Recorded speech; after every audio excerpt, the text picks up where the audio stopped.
On September 2nd, David Blaine did a stunt where he would live the childhood dream of being lifted thousands of feet in the air while holding a set of balloons. Called this trick ascension. After reaching 25,000 feet, he would attach a parachute in mid-air, detach from the balloons, and dive all the way down back to Earth. The stunt was kind of cool, but seeing it live, I wasn't as impressed as I thought I'd be, and here's why. Let's talk about it. So when I was growing up, magic would always put a smile on my face. Even now, when I come across someone who claims to be a magician who performs a trick, it still kinda gets me. Back in the days when the air of mystery still surrounded these magicians, David Blaine looked so cool in my eyes. From the way he spoke, the looks he would give the camera, and the tricks he would perform. Whoa. But now that the magic is gone, and by magic I mean the idea that the tricks he was doing was magic even though we knew it wasn't, the man looks like kind of a weirdo. Maybe I should blame my curiosity, or the easy access we have to information compared to when I was a kid. But it was kind of heartbreaking when I was able to find out how he did his tricks. You realize that not just him, but these magicians are kind of like glorified scammers. I'm not going to go into detail on how he does some of his tricks that made him famous, but finding out their footage is highly edited and the witnesses they use are paid actors, you kind of feel like you know they're living a lie. It's like, imagine finding out the fight where Conor McGregor knocked out Jose Aldo in 13 seconds was staged. How would you feel? And when you look at his stunts, I've always wondered why they call it magic. Take Frozen in Time for example, where he stood in a block of ice for 72 hours, or where he simply takes an ice pick and puts it through his arm, sometimes hitting a nerve causing him to feel pain I can't even imagine. That's not magic, that's just stupid. Before he did the Ascension stunt, he did a little media. The only interview I watched was a 3-hour Rogan interview. That was probably one of the most cringeworthy and awkward things I've ever seen. When he spoke, it seemed kinda robotic. It's like he had preset lines that needed to get out.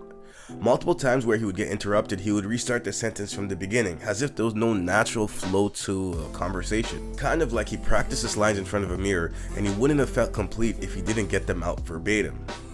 At certain points, he seemed like a child in an adult's body, which was kind of refreshing, but after a certain point of the interview, it kind of gets hard to watch. So the reason I bring up this interview is because that was what was used to hype up this event. There was a lot of talk about him wanting to bring people that feeling of joy.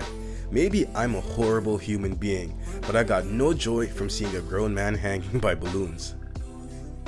The balloon one. Yes. Okay, explain this. Okay, so I went to YouTube with a crazy idea, who, by the way, this is YouTube, and they've been a blessing beyond. So I'm like, okay, here's what I want to do. Like, I want to grab a bunch of balloons and go floating up into the sky and disappear. Like, okay, great. Okay, sure.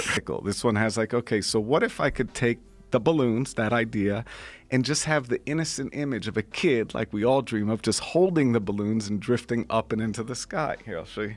It just seems like a grown man's fantasy who was able to get YouTube to back because they knew it would get a lot of clicks. And you know what? Why not? Just listen to this interaction between him and his daughter. It just seems so forced.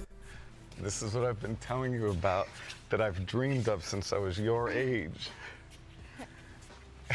Yeah, like the boy in the movie that floats with the... Yeah. And what I want to do is I want to grab that rig of balloons and I want to go floating all the way up into the sky until I become a little dot in the sky that you're going to see. I will see. Yeah, you're going to be able to watch me go all the way up. A black dot. And where am I going to head towards? Venus. Yeah, but not that far, of course. I hope so. And this was all because of you. I haven't done anything since you were So 1 year pretty. old, and You I did, stopped. Like fake things. No, Not I did fake, scary, like scary things. things. Yeah, and because of you, I wanted to do something Freaky, beautiful. that's what I was saying. Yeah, but because of you, I wanted to do something beautiful. But that's not dangerous. No, but this is the first one that I'm doing that's beautiful, and that's all because of you. It's true. Thanks. As he was introducing one of the core members of his team, I had the funniest thought. So this is Luke Adkins, who's taught me how to jump out of planes safely, how to land in any area safely, and actually put the entire stunt together. And he's the best in the world. The reason I found Luke was because he was that guy that jumped 25,000 feet out of an airplane without a parachute and landed into a tiny net that from up there you can't even see. It looks like a tiny dot. So this is Luke. You excited, man? Yeah. Wouldn't you have rather seen him do that? So after a 3-hour stream, he finally takes off and does everything he said he would do. The stunt brought up some pretty jaw-dropping visuals, and seeing as I'm friends with a few photographers, I'm sure they would have loved to have been able to be there and get some incredible shots, but that's it. It didn't stir up any lost emotions, it didn't make me feel like a child again, and it really didn't do anything aside from giving me a good visual. It looked like the exact same thing in the prototype that he had showed, and honestly, it wasn't as impressive as I thought it'd be. So I guess it's because, you know, don't get me wrong, there's obviously danger when you're in the sky, no parachute, and you have to attach a parachute and fly. But just when they let us into the process so much that we know how safe he is, there really isn't much danger. There is danger, but there isn't, because they made sure to cross every T, you know, dot every I, and make sure that risk management is at 100%. So it's just like, I know you're in danger, but you guys really pulled every, like, you know, it's not as special as you think it is. I like, back in the days, if I probably seen this, I'd probably be holding my chest thinking, oh my god, is he? But then watching it, there was not one time I felt like, oh shit, this guy could die.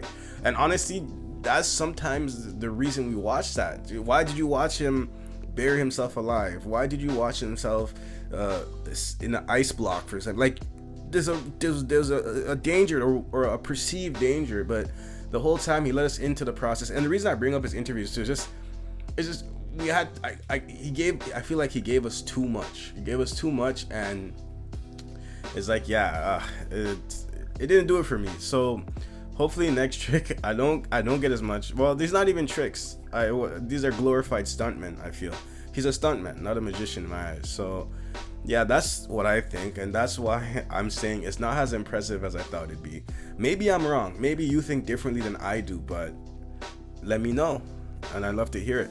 Let's talk about it.